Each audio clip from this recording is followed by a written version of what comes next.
Hi everyone, and today I'm going to be teaching you how to install and set up Docker. Okay, so this will be the first step to Dockerizing our Django application. So first of all, you want to just type in Docker, and you want to just choose here Docker Home. So the first link here, do not worry, I will include a link in the description below, so don't worry about that. Okay, so what you want to do now is you want to simply go ahead and download Docker Desktop. So as you can see here, we have the various operating systems, Apple, Linux, and so on. So you just want to go ahead and, in my case, it's going to be Windows. So I just am going to say download Docker Desktop for Windows. Okay, so there it is. So it's just busy downloading, so it will be done shortly. So we're just going to wait for that to download, and then we're going to move on to the next set of steps. Okay, so just go ahead and just download Docker Desktop for your operating system, as I mentioned earlier on, and then we'll move on to the next set of steps. Okay, so just wait for that to open up, and there we go. So let's open this up. Okay, so usually when we open this up and start the setup, it does take a while to open up, so don't worry, don't be alarmed, this takes a while. Okay, so your screen will blur, saying a Docker Desktop installer. Just go ahead and say yes. Okay, so you probably won't see this on the screen. Okay, so once you've selected yes, okay, you're going to wait a little bit, and then we should see the Docker Desktop Setup Wizard. Here we go. Right, so it's now installing Docker. Okay, now I just want to warn you guys, this can take a while. So what I'm going to do is I'm going to pause the video. So once we've gone there, oh, there we go. Okay, so just go ahead and just select the following. You can choose to add a shortcut if you'd like, as I did. The choice is yours. So I just said yes earlier on. All right, so let's just wait for this to install and set up, which can take some time. So about 10-15 minutes in some cases. So like I said, I'm going to pause the video and then we'll be straight back to it. Okay, so let's just wait for that. All right. Right. So as we can see, Docker Desktop has successfully been installed. So we can just go ahead and say close. And if we go here, we should now see Docker Desktop on our desktop here. Okay, so this will only show here, okay, if you enable the shortcuts as I did earlier on. If not, you can go ahead and simply just search for it on your computer and just open it up, okay? And to do that, you'll just search for it like Docker Desktop, and then you can just open it like so. All right. So let's go ahead and open this up. Okay. So let's just open that up. So it can take just a few seconds here for this to open. So let's just wait for it. Okay, so there will be something else that we need to do. So that's probably why it's taking just a moment. There we go. So what we need to do here is we just need to go ahead and accept the Docker subscription service agreement. So basically the important thing here to bear note is Docker Desktop is pretty much free, okay, for all small businesses, fewer than 250 employees and less than $10 million in annual revenue. So I'm sure we all meet that requirement, so we don't need to worry. So we can just go ahead and say accept. So if in the case, okay, you do not, for example, how can I say it, if this doesn't make sense to you, okay, then of course you can actually go ahead and just read more about this just to be aware. Okay, so what you can do now is you can simply go ahead and just accept this here. Okay, so just accept this. Okay, and there we go. So we can now see Docker Desktop on our computer here. Okay, so it's just starting up. So what we can see is we'll be able to then see, once this starts up, our containers, images, volumes, and dev environments, which of course is in the beta stage. So let's just wait for this to start up. So hopefully it starts up soon. Okay, if it's taking too long, what I'll do is I'll pause the video and then we can move on there. Okay. So what I'm going to do is I'm going to pause the video, and once it's started up, we will carry on. So let's just wait for this. All right, so once it starts up, you'll see this message here. So you don't need to worry about this tutorial. You can just say skip. Okay, so I'm going to teach you everything you need to know, okay, in the next video on Dockerizing with Django. So we can just see here a few settings. So technically you can go ahead and run a sample container if you'd like, okay, based on Redis, Nginx, or Postgres. Okay, under images, okay, this is basically where all of our Docker images will be. So this is a repository here. Okay, then we also have a space for our volumes.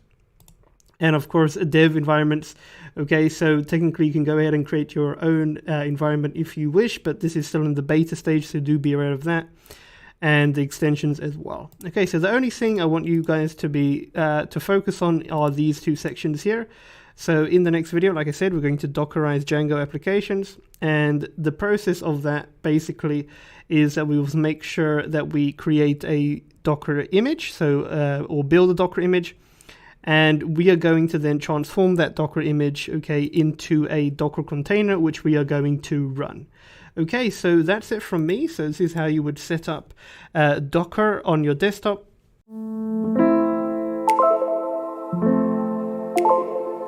Hi everyone, and welcome to the next part in this series where I'm going to teach you how to Dockerize your Django web application with Docker. All right, so let's get started. Now, the first thing that you need to do is have a simple Django project open and available, and make sure that you're within that particular environment. Make sure you're seeded into it, and make sure it's running live just for the moment, like I have. Okay, so don't worry about the size or complexity of your Django web application. It can literally be a simple one that literally just prints hello world. It's literally doesn't matter, okay? Or if it's a complex one, medium size, doesn't really matter. Okay, so just make sure you have a simple Django web application.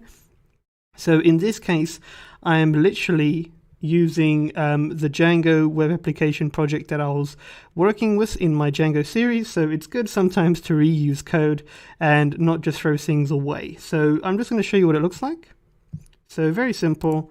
So it's Taskly, a home for your tasks. So it just has a register page, login page, and a few other pages. You know, very simple, very basic. Okay, so that's all you need for now. Now, the next thing you need to do is you need to generate a requirements.txt file. Now, you're probably wondering, why on earth do I need to generate that? We're not deploying. So, true, that is a good point.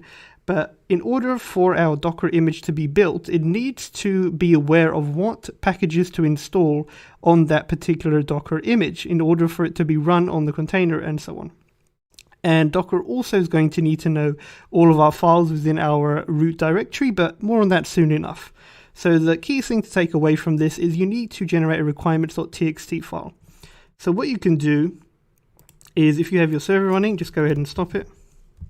So to do that, you can just press Ctrl+C, very simple. And what I want you guys to do is just generate a requirements.txt file. So you can say pip freeze, and then requirements.txt, and just go ahead and generate that. All right, there we go. There's our requirements.txt file generated. Right, so there's our requirements.txt file, so you can open up and you should see all the packages that you have installed. All right, perfect. So that's the first step. Now, the next thing that we need to do is we need to create a Docker file. Now, before we go into that, I just want to explain something simple here. So if we go to this website here called hub.docker.com. Okay, you can go ahead and sign up if you'd like, but I just want to show you something here. If you scroll down on their webpage, you'll be able to see different types of Docker images here. Some based on Postgres, BusyBox, Python, Ubuntu, HTTPD, and so on. So we are going to use a Python-based image here, okay, which is sort of going to be like a base image, you could say, for our Docker image. Since Django, of course, is a Python web framework, it would make sense to use a Python-based image here. Okay, so we are going to use this, okay, which will be the basis of our Docker image, okay, and you can see there are multiple versions here. So all the way from a 3.7 Alpine, all the way to 3.11 Bullseye. Now, we are going to be using, for the purpose of this tutorial, 3.8 Buster. Now, do bear in mind, okay, this may differ according to your Python version. So in my case, I have, just so you're aware, I have Python 3.9.13. So if for some reason during this tutorial there's something amiss here, just double check which Python-based image you're using here, and just, trial and error and figure it out. But generally, for most of us, this should be more than sufficient. And if you're close enough to that Python version, it doesn't have to be exact, because as you can see here, I'm using Python 3.9.13, and I'm able to run 3.8 Buster, which we're going to be utilizing for our Docker file. So you really need to, use your own intuition here and judgment. So just be aware of that. Okay, so sometimes you just need to, be a bit resourceful and, try things on your own. I mean, you guys are aware you're developers. Okay, so I just wanted to show you this so you're at least aware of it. Okay, so let's get started. Now, we want to create our Docker file, and this will be situated within our root directory. So I'm just going to create a new file in our root directory called Docker file. And as soon as you type in Docker file, you'll see a small whale icon appearing. So this indicates that that Docker file is being recognized as a Docker file. I know that sounds a bit weird, but that's just how it is. And we can just go ahead and create it. You don't need to add any extensions. As long as you see the whale, which is Docker's main icon, you can just press enter. Very simple. Okay, so that's perfect. So I just want to add some lines because we're about to add some stuff. Okay, so let's get started. Now, you're probably wondering what on earth is a Docker file. So simply put, this Docker file is kind of a text document, okay, that is going to contain a list of instructions, okay, that are going to be used for eventually building and composing our Docker image at a later state. So we're literally just giving Docker instructions. So see it as like an instruction manual for Docker. So try and see it in that way. So the first thing we need to do is we need to add that base Docker image, okay? And we already looked at that here, and this will be based on Python, okay? We need this because Django is based on Python, as I mentioned earlier on. Right, so the first thing we need to do is we need to add a base Python image, okay? So to do that, we're going to say from Python, okay? And then we're just going to say colon, 3.8, and then we're going to say dash Buster. Okay, now if you're wondering where this comes from, okay, I'll just show you again.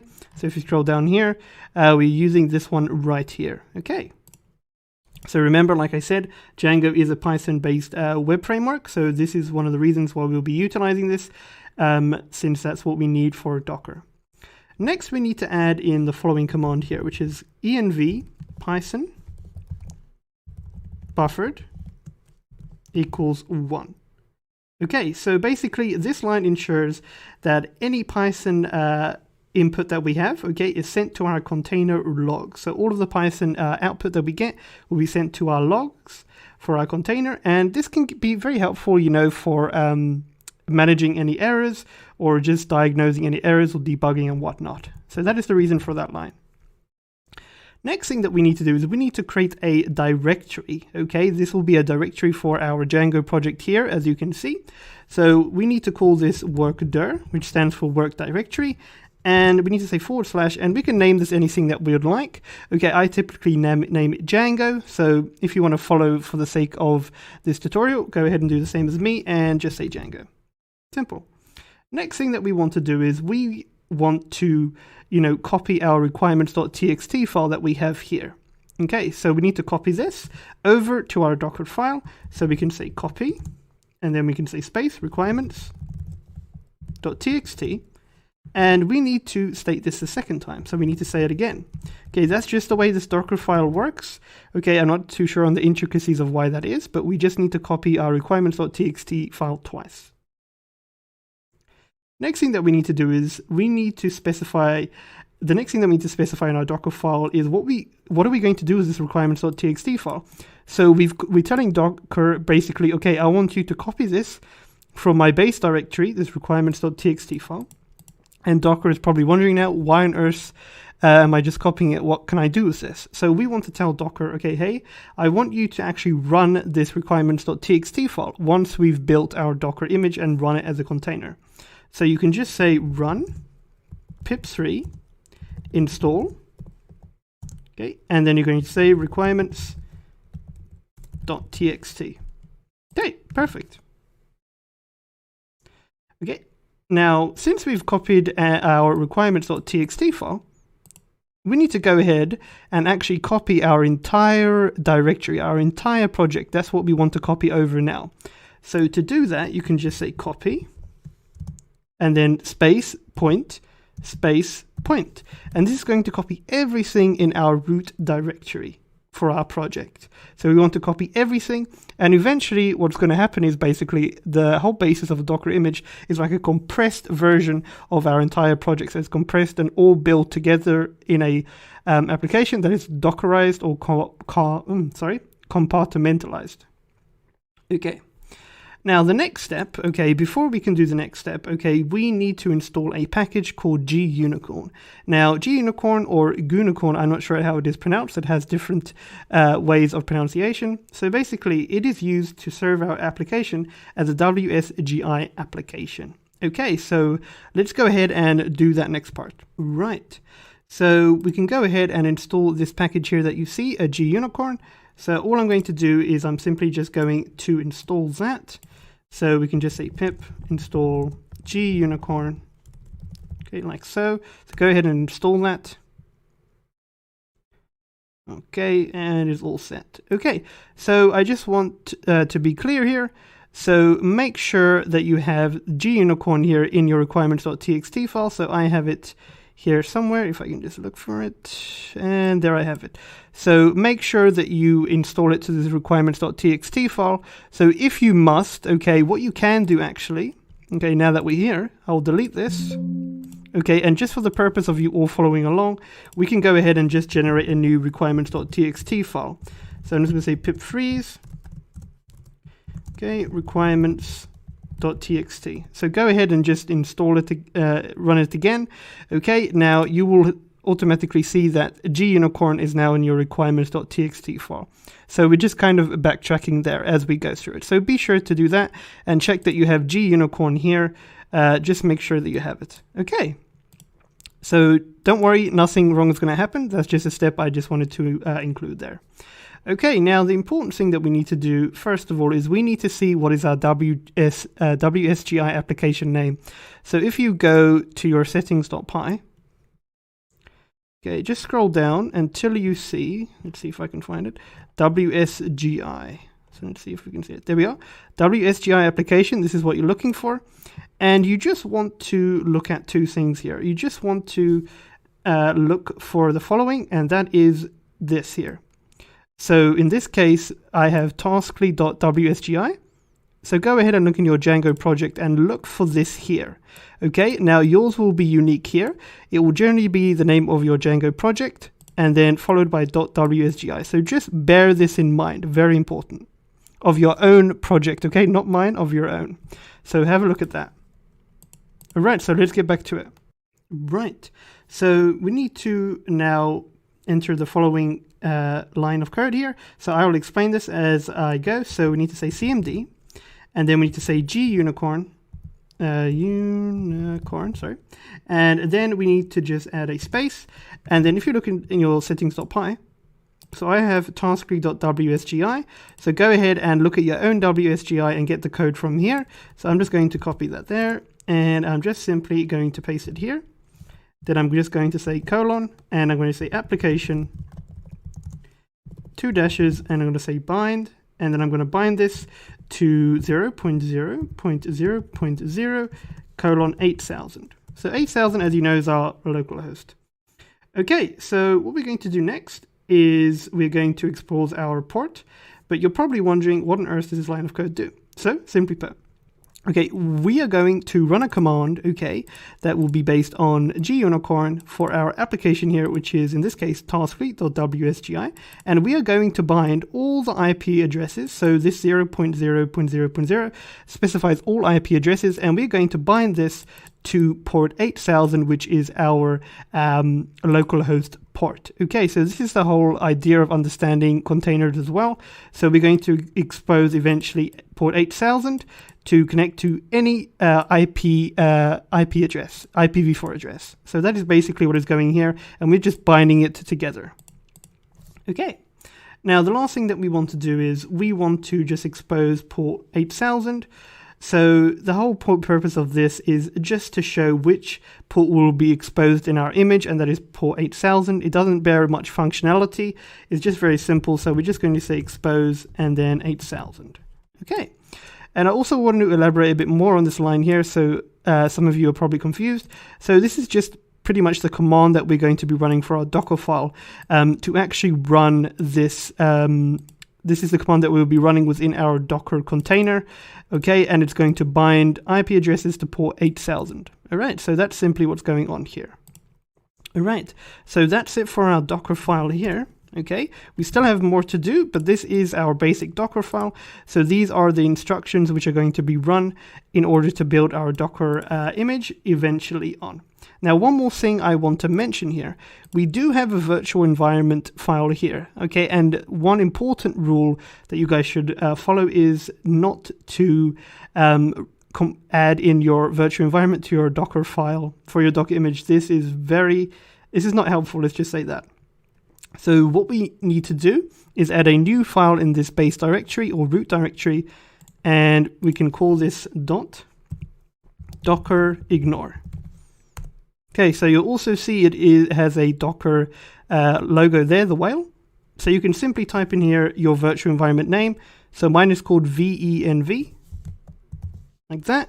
Save it, and what's going to happen is when you run this Docker file, okay, or when you get set to build your Docker image, what's going to happen is this virtual environment is going to be ignored. So you don't need to worry if you run your Docker image in the container, it's not going to run with it. So that's the whole purpose of this here. Okay, so go ahead and do just that. All right, so that's it. So we can close this up here and settings.py. Okay, so that's it on the Docker file. So in the next part, we are going to set up our Docker compose file, which is the next step. So we will be utilizing our Docker compose file to actually build our Docker image, and we're also going to utilize it to actually run our Docker container. So the Docker compose file is going to work in tangent with our Docker file. Okay, so that is the next step. So let's get straight to it. All right, so the next thing that we need to do is we need to create a Docker compose file. So a Docker compose file is basically a YAML file. Okay, so YAML is basically a data serialization language that is very readable and easy to understand. I prefer it well over JSON. I mean, JSON is good, but YAML so much better. So let's get started. So we need to create a Docker compose file in our base directory. So I'm just going to create a new file called docker-compose.yaml. So the YAML extension is .yml, and you'll automatically see that the Docker logo appears again. Now the whale is in a pinkish reddish color. Okay, so that's it. Now let's get started with setting up everything up. Now the first thing that we need to specify is the version of Docker. So of course you can check out something called the compatibility matrix, I believe. I'm not exactly sure what the name is, where it will give you a list of all the versions of Docker. So we're going to use the latest version, which is 3.8. So we can just say version, okay, and then in double quotes 3.8. Perfect. Next thing that we need to specify are the services that will be utilized in this Docker image. Okay, so we are only going to use one service. That is going to be our simple Django application. So we can just go ahead and just say services. Okay, and then we just need to add some indentation, and we can just say app. Okay. Next thing that we need to do is we need to actually build everything in our root directory here, our base directory. We want to build everything. So in our Docker file here, okay, we copied everything here. And now in our Docker compose file, we want to actually build everything.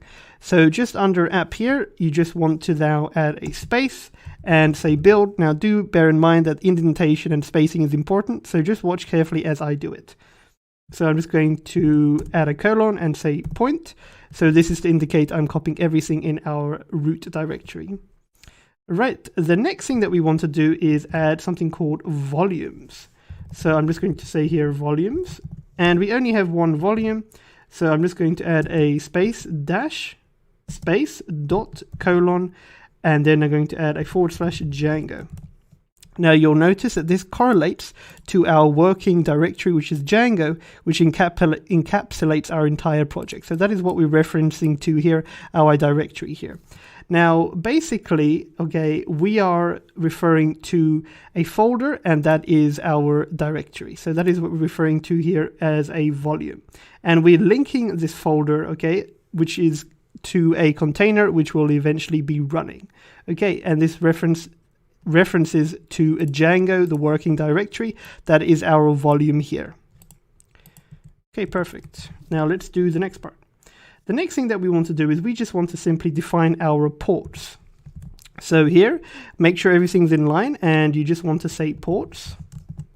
Okay, and you just want to add a space, and it's another space, and you can say 8,000 to 8,000. So we're mapping port 8,000 to 8,000. So that is the parts that we are going to define. So basically we want to enable mapping across our ports so that we can actually access our container when we need to. So that was the reason why we exposed here port 8,000, so that we'll be able to bridge this connection. Okay, now let's move on to the next part. So make sure everything's in line as mine is. We need to now go ahead and name our Docker image. So in this case, I'm going to keep it simple, and I'm just going to say application, and I'm going to tag it with the name, I'm going to tag it with the name Django. Okay, so you can name your image anything you want and tag it anything you want. Right. So let's set a container name. Now this is optional, you do not need to set this, so this will basically be our container name when we run our Docker container. Now if you do not set one, it's just going to give you a default name for your container, so it's not that important. So here I'm just going to say app_container, very simple. And the last thing we want to do is we want to set a command. So this is the command that we want to execute when we are running our Docker file. So basically it's identical to the one we have here, which we can copy exactly this as it is. Now I'm going to give you a bit more information on this again, because I feel that my explanation wasn't so accurate here. So basically, like I said earlier on, okay, we are going to bind our application, okay, to all IP addresses here, okay, and basically these IP addresses, okay, are going to be exposed to port 8,000, which is based on our Django application. So that's all that we're doing here. So that is the purpose of this command that we are running here. Okay, so what we've done now, we have gone ahead and we have created a Docker Compose file and a Docker file. So the next thing that we will need to do is we will need to go ahead and build our Docker image, and that is really exciting, so let's get straight to it. All right, so to build a Docker image, you can simply go to your console, make sure that you're in your project, and you can just say Docker Compose build. Simple as that. Okay, so let's just wait for it to execute, and there we go, there's the build. So usually for the first time, if you haven't ever used this before, it will take quite a while, so don't be alarmed, just let it do its thing, let it build everything and set it up. Okay, so just let it take its time, and I'm going to actually pause the video until this is done, and then I'm going to show you the final output. So let it run, let it build, so it's going to build our Docker image for us. All right. So there we go. So we can now see that our Docker image is built. Now, don't worry, okay, if you have any problems. Usually the problems come with the packages in our requirements.txt file. So I had the same issue. I had to build a few times. So just go to your requirements.txt file and comment out those packages that are causing issues with your Docker build here. So do bear that in mind. I know it will happen with quite a few of you. It always does. So it's always a trial and error thing when it comes to deployment, Dockerization, everything. So as you can see here, I had to comment out a few things. So just bear that in mind, okay? So don't worry about that. Now back to explaining what we have here. So you can clearly see some of the instructions that we had based on our Docker file and our Docker Compose file with the command. As we can see here, for example, we stated that we wanted our virtual environment to be ignored in Docker ignore. Also, we can see that it loaded the build, it built our project here, and it cached our work directory, which was Django. It copied all the requirements all the packages in our requirements.txt file, installed it, copied our project, and exported it as a Docker image. So you can see the whole process of all the instructions that we set out and laid out, as you can see here. Okay, so that's that. So what we can do is we can actually see our Docker image in Docker Desktop. So we can head over here, and you won't see it the first time. So usually you need to close Docker Desktop and just reopen it. So let's just open it again. So I'll just wait for it to open up. Okay, there it is. And there is our image. So if you got to this point, well done. You have successfully built your Docker image for your Django application. Well done. This is a really big achievement, and I hope you guys have really got to this point. Okay, so that's it. So you'll see a little bit about the name, our tag, the image ID when it was created, and the size. Okay, so that is the first step. So that is how we would build our Docker image. Now you're probably wondering, how on earth do I actually run this within a container? So basically, Docker containers transform Docker images, okay, into a format in which it can be run within a structure, which is known as a container. Okay, so let's go ahead and do just that. All right. So let's actually now run our container. So now that we've built our Docker image here, let's go to our CMD and we can just say docker-compose up. Okay, so this is going to run our container. So it's very quick. And there we go, our container is running. So we can head over to containers here and we can now see that it is running. So first of all, it will show our project name. So in this case, mine is Taskly. It will show your project name first. And if you click on this drop down here, it's going to show your container name. So it's called app container here. And we define this in our Docker compose YAML file like so. Okay, so technically you can go ahead and test this out. So what you can do is you can just head over to the following, press enter, and there you go. So your Docker container is now running and set and ready to go. Now there's just something I want to mention. Now, I know a lot of you are probably wondering why is it with a G unicorn and not with something else. So technically speaking, you can simply put something in here like Python manage.py. You can replace this out. And the reason that I put a G unicorn here instead, in this case, was your taskly.wsgi in this case, is because this would be production ready for a production environment.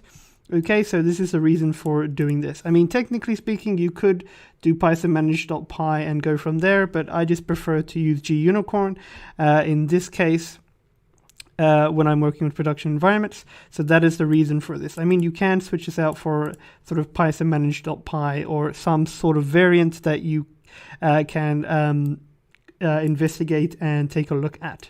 All right, so that's it. So now you're able to build Docker images, as you can see here, and you're also able to run Docker containers, as you can see here. Okay, so that's it, guys. I hope this helped you. I know this was a bit of a long-ish video, but I hope it was of value to you and it made sense. So Docker can be sometimes a bit of a challenging topic, but this is technically in a nutshell how you would quickly set up a Docker container for your Django web application and quickly containerize it and get it set and ready to go.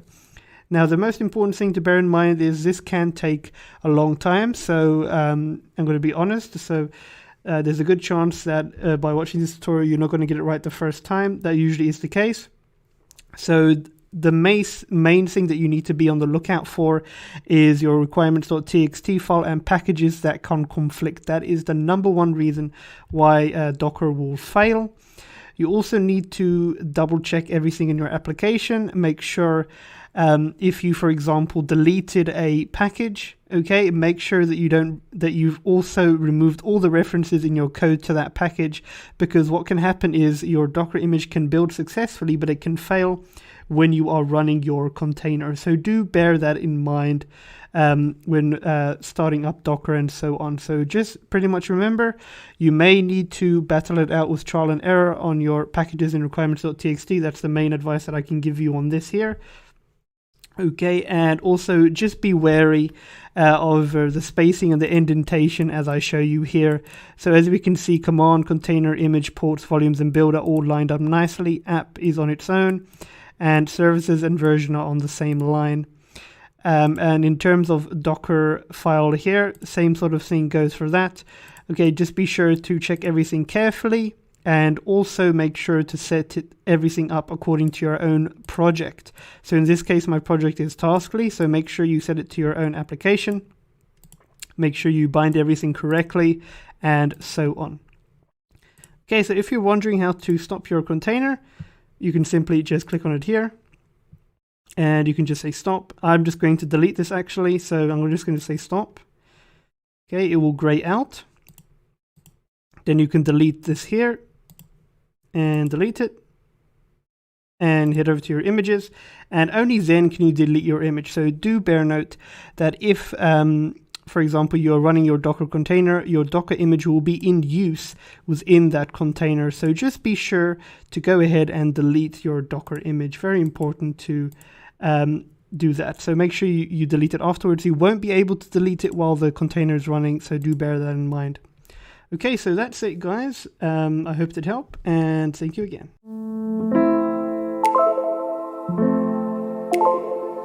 Hi everyone, and welcome to the next tutorial where I'll be teaching you how to clear your Docker cache. Now this is a very important thing to remember because there will be times when you are rebuilding your Docker image several times until you get it perfect. And what you'll notice now and then is, for some reason, when you run Docker build, Docker compose build, and you're trying to build your Docker image, you'll notice sometimes it seems like it's timing out or it's taking way too long to build a Docker image. Now this can happen, okay, if your Docker cache gets filled up. All right, so that can happen. And I just want to teach you how to sort of, escape that problem. So the first thing I just want to explain. So let's say you're building your Docker image. So we say Docker compose and we say build. Okay. Now, if you watched my video from my previous video, you'll notice that the first time you ran this command, it took a long time. It took a couple minutes. And you'll notice now when I did it, okay, you see it only took not even 2 seconds. It was very fast. Okay, so the reason for that, okay, is because Docker can tell the changes that we've made and the changes we haven't made to our project and, for example, to our requirements.txt and so on.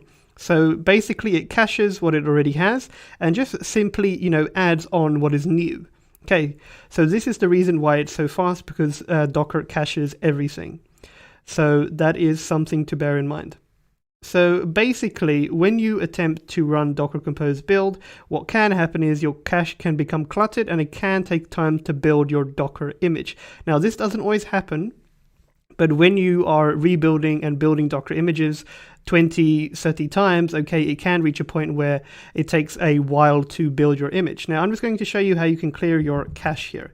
So let's just clear our console. Right. So what you can do is you can type the following command. So docker space builder, and you want to type in space prune. So you can go ahead and enter this command here. And basically it's going to say this will remove all dangling build cache. Are you sure you want to continue? Now, I wouldn't advise that you do this every time, okay? Only in the event when you are trying to rebuild your Docker image and you realize it's taking way too long to build, then I would advise that you clear the cache. Don't do this too often, just do it now and then when you absolutely need to. So it took me a while to figure this out. So it's just asking you, are you sure you want to continue to remove the dangling build cache? So you can say yes. So go ahead and do this, and you'll see it will remove all of the cache. And effectively, if you run your Docker, if you want to build your Docker image again, okay, it's going to work like normal without that long wait. Okay, there we go. So it has cleared our cache, and we can see the reclaimed space that has occurred, and we can see all of our deleted build cache objects here. So let's go ahead and clear it. So that is basically how you would clear your Docker cache. Very important. So be aware of that command. So docker builder prune. Very important command to remember. Now, if we were to go ahead and rebuild our Docker image, so docker compose build. Okay. All right, let's go ahead and run it. Okay, you will now notice that we are all good to go and everything is cleaned up and ready for us. Okay. So just be wary of that command, okay? It is used to clear our Docker cache, okay?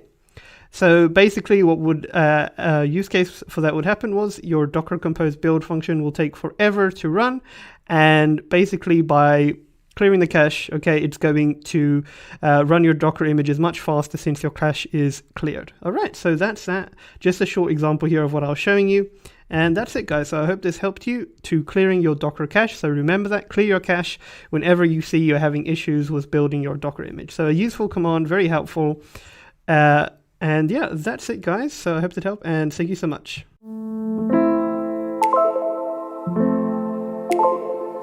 Hi, everyone. And welcome to the next tutorial, which will be on pushing a Docker image from a Django web application to AWS. So we're simply going to push it to our Amazon ECR service. Okay, so let's get started. So I, as you can see, am signed into my root account. And the reason for this is I want to do everything from scratch. Okay, so from showing you how to create an IAM user and right through to Dockerizing and obtaining our Django Docker image. So that's what we are attempting to do here. Now, I am aware there are probably some of you that understand the whole process of creating an IAM user, but there are certain permissions that we need to add. So it's important that all of you follow as I do. But if, for instance, you already know how to create an IAM user, then technically you're a few steps ahead. But there is something important that you do just need to check as we do it, because we need to add, like I said, 2 specific permission policies. Okay, so first of all, let's go to IAM. Okay, let's do that. And it's good practice to create a group. Okay, you can technically just go ahead and create a user and assign permission policies to that user. But it's better practice to just go ahead and rather create a group. And that's the way I'm going to show you. So head over to user groups here on the left. And I already have one here, but what I'm going to do is I'm going to create another one. Okay, so you can say create group. Okay, let's do that. Okay, now give your group a name. So here I'm just going to call it dev, short for developer. Okay, and I'm just going to leave it as it is. So just create the user group for now. And you want to attach a few permission policies to this group. So I have a few here on the list here, okay, that I'm just simply going to copy and paste here literally because the wording is very sensitive. So the first one is administrator access. So we need that. So we can just copy and paste that here and just press enter and it's going to search for it. So you can just go ahead and click on the checkbox. The checkbox automatically saves it, as you can see here, so you don't need to worry about it. And now we can close this up here, or we can actually clear the filter. So do bear in mind that it is still selected and saved, so you don't need to worry. As long as you click on the checkbox, you're fine. Okay, that one is done. Next we have IAM user change password. So this is very important, so go ahead and just search for that. Okay, there we have it. IAM user change password, which will allow our IAM users to change their password. There we go, select it, clear the filter, done. Next, Amazon EC2 container registry full access. So we are going to utilize something called Amazon ECR, which is very important for obtaining our Docker images. So we need to utilize this policy. So let's search for it, enter, there it is. Give it a check there, clear your filter. We have 3. We just have one more that we need to add. And this one isn't necessarily important, but it will be important in the future. So go ahead and just choose this one here. So Amazon ECS, full access. So go ahead and copy that and just paste it as follows. Press enter. There we go, it's added, clear your filter. And you'll notice you have 4 of these policies selected. Perfect. So what we can do is scroll down and we can just say create group. Okay, the group's been created, so we have our group here along with all of the permissions that we have defined. Okay, perfect. Now let's head over to our dashboard. All right, so we have our user group. So let's go ahead and create an IAM user. So to create an IAM user, head over to users. Okay, I already have a user here, but I'm going to just create a new one for you guys. So let's go and say add users. Okay, let's just wait for that. Okay, give your user a username. So here I'm just going to say CWD user. So give it any name. Okay, under credential type, make sure you allow access keys because we need this, and a password. And scroll down and select custom password. Enter in a password of your choice. So let's do this. Okay, And you just want to uncheck this because we do not want our users to reset their password immediately on sign in. So uncheck that. Make sure you have everything here selected. And just go next to permissions. Okay, now what we want to do here is add our user to a group so they inherit all those permission policies that we just stated in our dev group. So go ahead and click on that. Now you want to go next to tags. We can leave this next review. Just double check everything is fine. You have your username defined. The access type is programmatic access and access to the AWS Management Console. And make sure that you have set require password reset to no and console password type custom, because like I said, we do not want to have to reset our password when we sign in. So if you have made a mistake on any of these, just go ahead and say previous and keep on going back to the point where you can make the change. Okay, this is fine. We're in the dev group. This is where we're going to inherit the permissions from, and we can create our user. Okay, this is very important. So what we're going to do now, I just want to close this here. Permission policies, we're done. So now I have an access keys text file here. So very important, like I've told you, please do not share your access keys with anyone else. Very important, it's very dangerous, so don't do that. I'm just showing you here for the purpose of you following along and just so you have an idea how to do it. Of course, I'm going to delete mine after I've used them, but make sure you never share them, very important. So I have one for, which means AK, access keys, and SK, secret access key.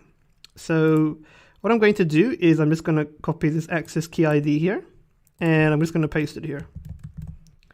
Then I'm going to show my access key, secret access key here. I'm going to copy that, and I'm going to paste it here, and save it. Okay, I can just minimize this, and of course it will be saved to my desktop. Okay, that's fine. Okay, we'll be able to access our AWS Management Console at this URL, so that's something I will show you in a moment. So we can just close this now. Okay, make sure you saved your access key and secret access key, and we can see the user, CWD user, has been created, and he's assigned to that group that we just created. So let's head over to our dashboard now, and there we go, perfect. Now, something important that I think you guys should know is to change your account alias. So some of you may have already done this if you've used AWS before. If you haven't, you'll notice your account alias will be your account ID. So what you can do here is just edit this up and change it to whatever you want. Okay, I'm going to just keep it as it is. Okay, so go ahead and change your alias. This is very important when we sign in with our IAM user, which we're going to do in just a moment. So what you can do is just say cancel, and you can just change this account alias as you prefer. Okay, great. Okay, so that is the main part. So we created our user group, added the necessary permissions, we created our IAM user, and that is where we are at this point. Okay, so that's it for now. And what we're going to do next is we're just going to actually log in with our IAM user. That's the next important part. Right, so make sure you take a note of your account alias. Very important, write that down. Write down your IAM user. So the one we created, of course, in my case was CWD user. So make sure you remember this as well. And make sure you, of course, remember your password. So you can go ahead and sign out of your root account. So let's go ahead and sign out. Right. So I've signed out, and now we can go ahead and say log back in. Okay, and you want to choose now IAM user. Now what you can do now is you can enter that specific ID that we had earlier on. So enter your own account alias that I said you should change here. So I've just entered mine in here quickly. So enter your account alias or ID or account ID and just say next. Now go ahead and enter your IAM username along with your password. Okay, so sign in as an IAM user, very important, and you can just say sign in. Okay, so let's just wait for this. And if you're signed in to your IAM user successfully, you'll always see this ampersand symbol or this @ symbol. So your user followed by the @ symbol followed by your account alias, which you defined earlier on. Or it will be your account ID if you chose to follow it that way. Okay, so that's it for this part here. So make sure that you have your IAM user set up and ready to go. And what we're going to do now is we're just going to search for a service called ECR. So this is called Amazon ECR, so Elastic Container Registry. And as I've mentioned earlier on in my previous videos, so ECR is pretty much like a GitHub-like repository, specifically for Docker images. Okay, so instead of source code, it takes in Docker images. So I just like to add the star here, very simple. And we can go ahead and click on ECR. Okay, there we go. So we are now on Amazon ECR. Okay, so what we're going to do now is we're now going to start to configure everything and get everything ready with AWS on our computer, and also prep our Docker image. So let's get straight to that. Right, now the next thing we want to do is we want to make sure that we have the AWS CLI installed. So what we can do is search for the following, so AWS CLI install, okay, and you can go ahead and click on this link here. Now don't worry, I will attach this link in the description below, so you can go straight to it. Alright, so those of you that have been keeping up with my AWS Fundamental series, you can literally skip this, you don't need to worry about this. But for those of you that are relatively new, make sure that you install the AWS CLI. So you can just scroll down here, choose your operating system. So if you're using an Apple-based computer, you're going to obviously use macOS, and Windows for the rest of us generally. And Linux, of course, if that is your operating system. So for most of you, it will be Windows. Scroll down, and you just want to download and run the AWS CLI MSI installer. So you would just download this, then you'll just follow the steps and set up the AWS CLI. It's simple as that, okay? So make sure that you have this installed and set up. Now, once you've done this, okay, you're going to now utilize your AWS access keys. So we would need to go to our CMD, so our command prompt, and I want you to run the following command after you've run your AWS, after you've installed your AWS CLI. If you are still struggling with it, I do have a video in my AWS Fundamental series explaining how to, just following you through how to set up the AWS CLI. But if you're done with that, and for the rest of you, you can just type in AWS configure here. Okay, so this is after you set up the AWS CLI.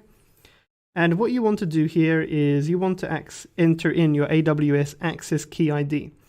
Now, it's not going to show like this for you because I already have one pre-configured. So for most of you, this will be your first time, but the process works the same. So basically, you're just going to copy your access key here and just paste it in, irrespective of whether you see this or not, and enter it. Now your secret access key, go ahead and enter it, enter that in. And there we go. Okay, under default region name, you can leave it blank. Under default output format, we can leave this blank. That's perfectly fine. Okay, so very important that you configure that, or else the process of uploading your Docker image to AWS on Amazon ECR will not work. So make sure you have that configured. So we can close this up and just minimize it for now. Let's close this file. We don't need this. And like I said, please do not share your access keys with anyone. Very important. It can be quite a danger. So make sure that you're up to that point. Right. Now, the next thing we want to do is just open our Django web application. So I have mine all set up here in Visual Studio Code. So go ahead and just open up your application, the one that you want to actually go ahead and add changes to. Okay, and then what you want to do is just CD into your project. Okay, so I want to go into mine. So I know mine is in my downloads. So I'm just going to say CD downloads. So look for your project and just CD into it. Okay, and I'm just going to go into mine. So I know what my project is called. Okay, and CD tasklate. Okay, so this will be different for you. Okay, so don't worry too much about that. And I'm also going to activate the virtual environment. It's a good habit here. So I'm just going to do that as well. Okay, so make sure you're now in your project. Okay, and while you're in your project, what you can also do is open up Docker Desktop.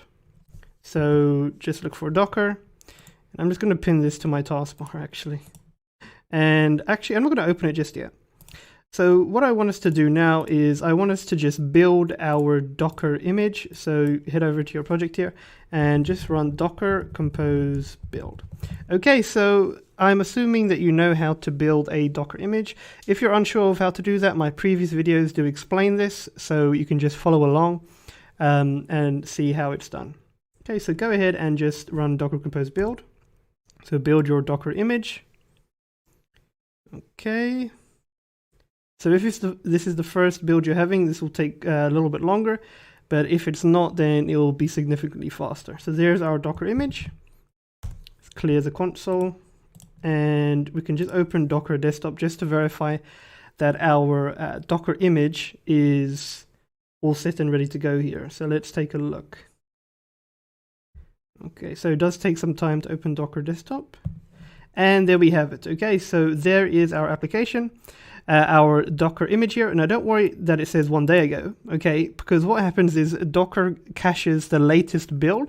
So if there are latest build in terms of changes, so we can build multiple times, okay, and if there aren't any changes, it's only going to leave the latest Docker image build here.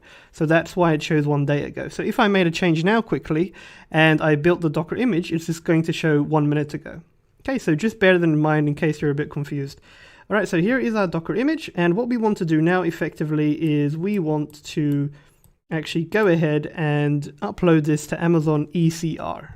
Right, so first of all, in Amazon ECR, we just want to create a repository which is going to store all of our Docker images.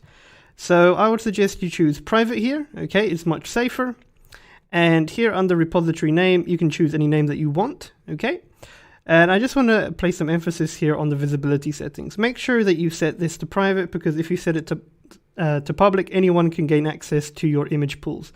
Very important, don't forget to do that. So here we can just go ahead and add in our repository name. So here I'm just going to call it my first repository, or actually I'm just going to say my repository. Okay, so give it any name that you'd like. And scroll down, and as you can see here, you can choose to scan your image. You can also encrypt it, and you can tag immutability. Now, something important here is encryption. Just be aware that once you've enabled encryption, it cannot be modified after you've done this, so think carefully before you do it. Okay, and then you can go ahead and say create repository. Okay, let's close this out, and here, if we go out, we can now see that we have our repository all set and ready to go. Now, what you want to do is you basically just want to click on your repository name right here. Okay. And here's our repository. And what we want to do now is push our Docker image to this repository. So that Docker image that we have here, we want to push it to this repository. So I'm going to show you how to do that. Now, the first thing that you want to do is you just want to open a clean command prompt. We're not going to issue any commands to our Django web application. We're going to do this globally. So I'm going to close that and open a fresh command prompt. Okay, just a basic one here is fine. Just keep that ready and set. Okay, and also let's close our Django web application here in VS Code. We don't need to keep things open that we don't require. Okay, so let's click on View Push Commands. Okay, so we can see here we have a few steps that we need to follow. The first one is step 1, retrieve an authentication token and authenticate your Docker client to your registry. Use the AWS CLI. So this will be unique to you. Now, this step's not going to work, okay, if you haven't configured your AWS access and secret access keys that I showed you earlier with AWS configure. So do bear in mind that this won't work without doing that. So we can copy this, head over to our CMD and just paste that as follows. Okay. So let's just paste that in. Okay, it won't take too long. And login succeeded, perfect. So what happened basically, it went to get our login password and username that we configured with AWS configure. Next step here, we do not need to do this. So basically you could build your Docker image if you wish, but we've already done that and our image is here. So we can skip step 2. So I never do step 2, I go from 1 to 3 to 4. Okay. Next, it says after the build completes, tag your image so you can push the image to this repository. So this is the repository that we want to push to, so my repository, and it's going to be under latest. That will be the name of our file eventually, our Docker image. So there's only one change that we need to make here, and that is this part here. So the name is my repository and the tag is latest. If we go to our Docker image here, the name is application and the tag is Django. So this is incorrect. We need to change this. So copy this here, and you just want to paste this in and just go back, use the back arrow key to go back here, and you just want to change this to whatever your Docker image is. In this case, it's application and Django. So go ahead and just remove that. Okay, and just add the following like so. So you have it all set and ready to go. Okay, now you can just press enter, tag your image. If you go to Docker Desktop, you'll now see that AWS has tagged your Docker image and is prepping it for to be pushed. Now the push command is very easy. all you need to do is literally copy this here. So run the following command to push this image to our AWS repository, which we created, which is my repository here.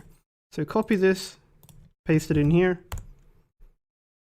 Okay, and all you need to do now is just wait. Okay, this can take a while.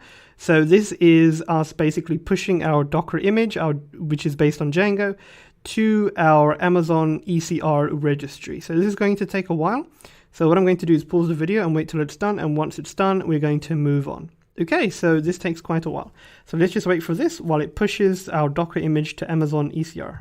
All right, so there we go. So if you see this latest digest line here, okay, with the size, okay, that means that our Docker image was pushed successfully to Amazon ECR. So let's just clear this up and let's actually verify this. So what we can do is just close this, refresh the page. Okay, and there we go. So we have successfully pushed our Docker, our Django web app to Amazon ECR. So we've pushed our Docker image that we've Dockerized from Django to AWS. Okay, so that is how you would do that. I hope this was helpful, guys. I know it was quite a lot to take in, but this is the process to doing it completely and from scratch. Okay.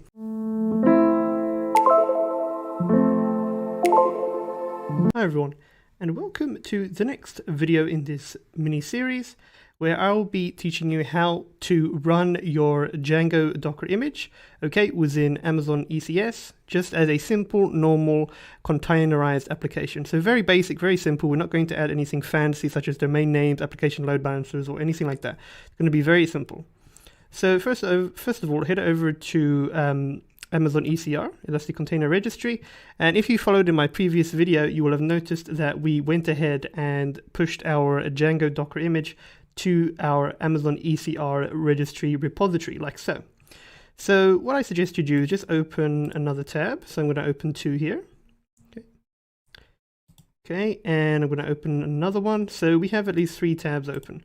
Now the first one will just be for Elastic Container Registry, and the next 2 we'll utilize for ECS and EC2. Okay, so now we want to run and transform this Docker image as a Docker container. So we want to go to ECS, Elastic Container Service. Okay, and the first thing we want to do is we want to specify a task definition. So this task definition is going to specify the details, okay, which will be based on our Docker image. So we are going to tell our Docker container, hey, okay, I want my specific task or Docker image to run in such a fashion. So head over to task definitions. And what I'm going to do is I'm just going to delete this one I have here. So just give me a moment. So I just want to deregister this. So I just want to start from scratch so it's easier for you guys. Okay, so let's clear this up again, go back. Okay, so this is what you should see here. Okay, so it's nice and clean for you. So head over and click on Create New Task Definition. And we're going to use the normal EC2 version. So click on that. Then you want to go to the next step. Perfect. Now you can go ahead and fill in all of this out, such as the task definition name, task role, network mode, and all of this. But I've made it very simple for you via a JSON file here. So what I can show you here is my JSON document here. Okay, where I have written out this code for you. So we can see here we're stating the container definitions. So we're setting the name. Okay, so the name of our container will be my Django application. The image, okay, we're going to then go ahead and paste in our Docker image URL here. Then we're setting some memory, the CPU, making this essential, set to true. So essential, basically we want everything to be, want it to be on the high priority. And then the network mode is going to be bridge. And under the family here, we specify that this task definition is going to be renamed to Django app task definition. All right. Now, bridge is the default that is used with Dockerization here. So if we scroll up here, we can see the default here is basically going to use Docker's default networking mode. Okay. So what I'm going to do is I will paste this I will pin this under the script. Well, I will pin this as a comment. Okay, so just be wary of this. So check the comments for this pinned comment here. And this is really a good reference that you can use in the future as a good reference guide, like a handy guide, in case you want to quickly deploy your Docker-based applications to Amazon ECS. So keep this handy. So I'm going to show you how to do it. So let's just copy, let's actually say configure via JSON first. Delete everything here. I'm going to open this, copy, and paste that there. And all we need to do here is you can go ahead and change your container name, okay, if you'd like. CPU and memory, you can change if you'd like, but let's just keep it there for now. Network mode bridge, that's the default, so just leave it as is. And family is basically your task's definition name. Okay, so the only things you need to you should really change is the name, your image, and the family here, which is basically your task definition name. So what we can do is go back to Amazon ECR, Elastic Container Registry, and you just want to copy this URI that you have here for your Docker image. Then you want to go back and just remove this. And within quotes, you can paste the following. Okay, remember you need to paste your own one based on your URI. And everything else is fine as is. You can manipulate these, as I said, and you can say save. Perfect.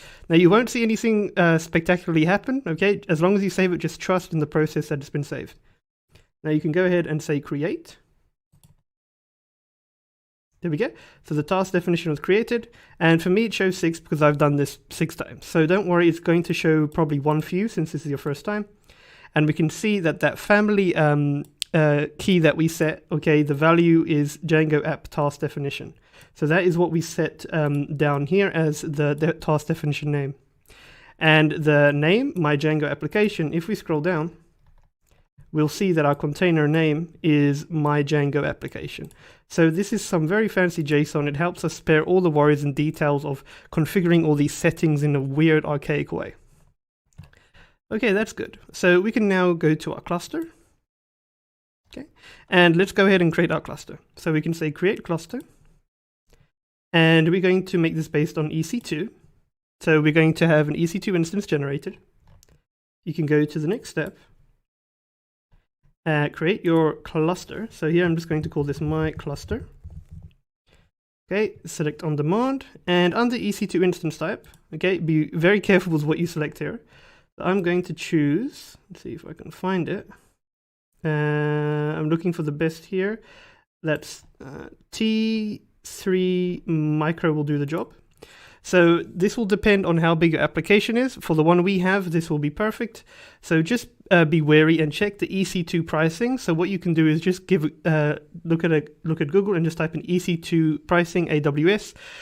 Check for the documentation, and then it will give you some information on the pricing.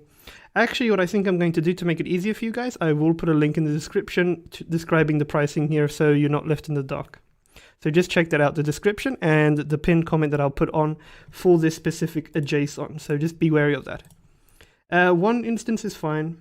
Okay, EC2, we're using the Amazon Linux 2 AMI. So this is our base OS image. Okay, the root EBS is fine. You can specify a key pair if you'd like. There's no need really. Okay, this is important. So under networking, we're going to use the default VPC that AWS provides us. And under subnets, it's best to select all the subnets and make sure you do it in alphabetical order.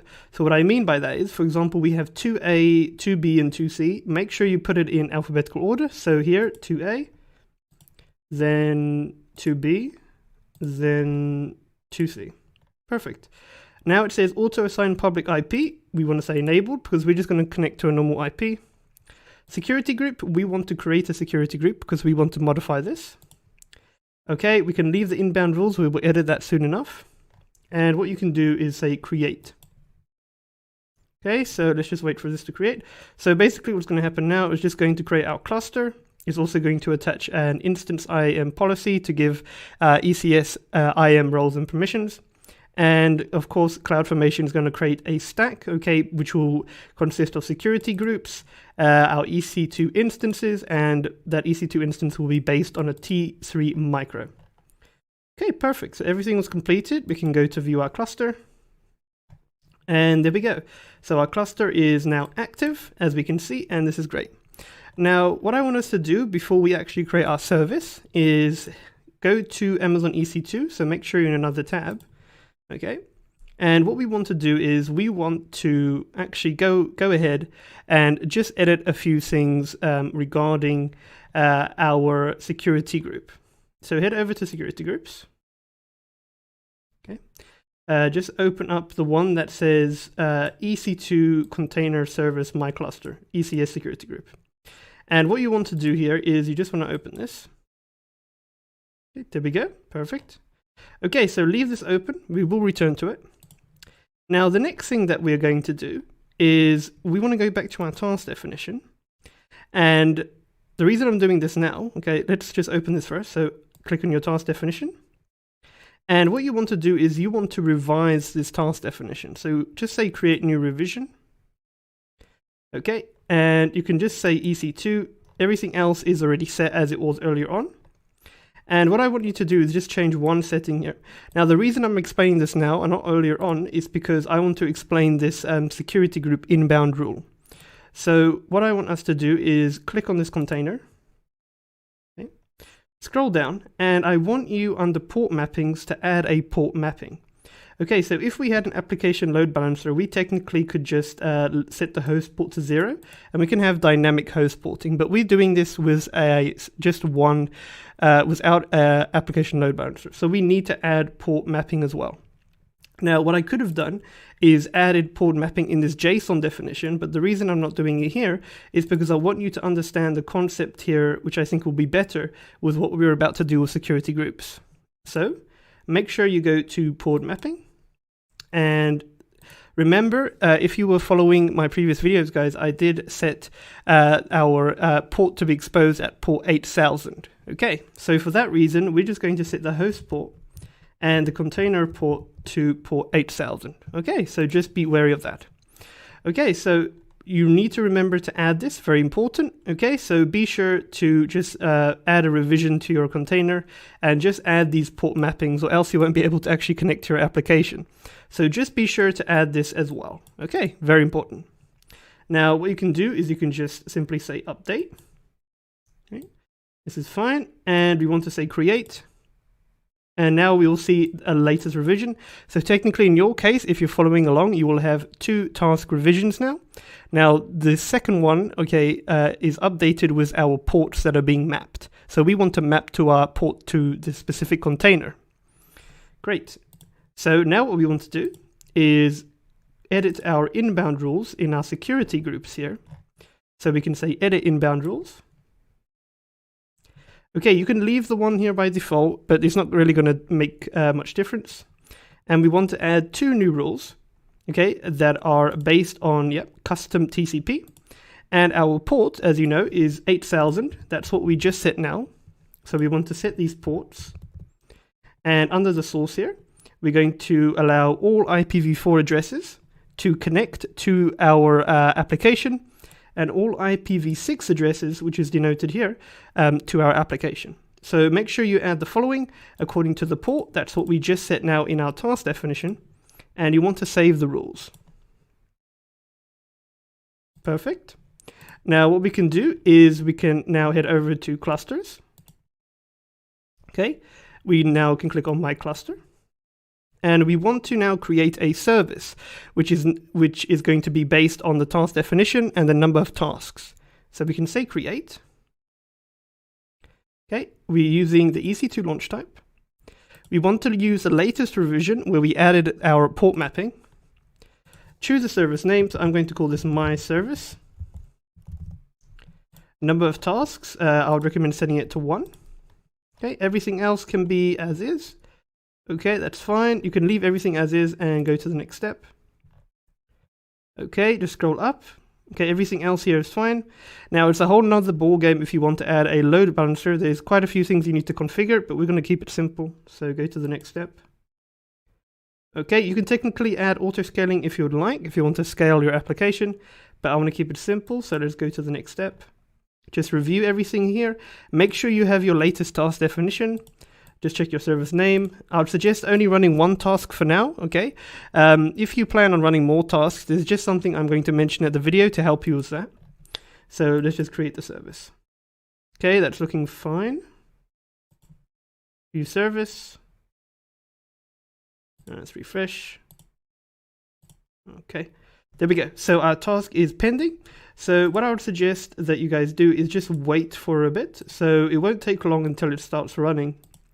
It'll probably take about a minute or so before it says running. But what I would suggest that you do is once it says running, that you give it about 5 minutes, okay, just to let everything propagate and just pen properly.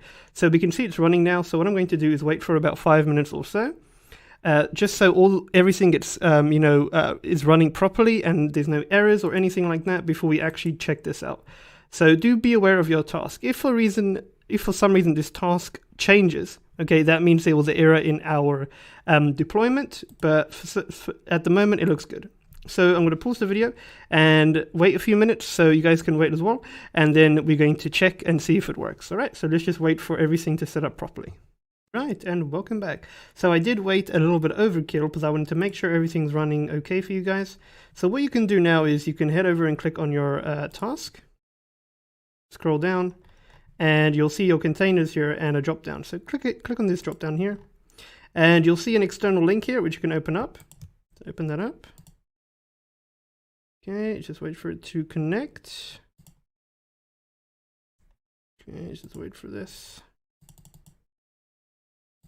Yeah, let's try this again. Okay, there we go.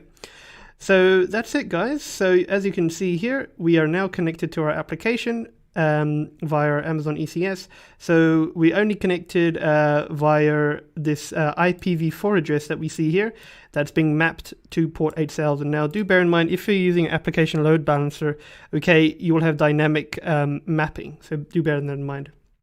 Okay, so for those of you, like I said earlier on, if you're planning on running more than one task, as you can see here, okay, you're going to have to make quite big changes to your application code. So I'll at least give you some direction into solving that.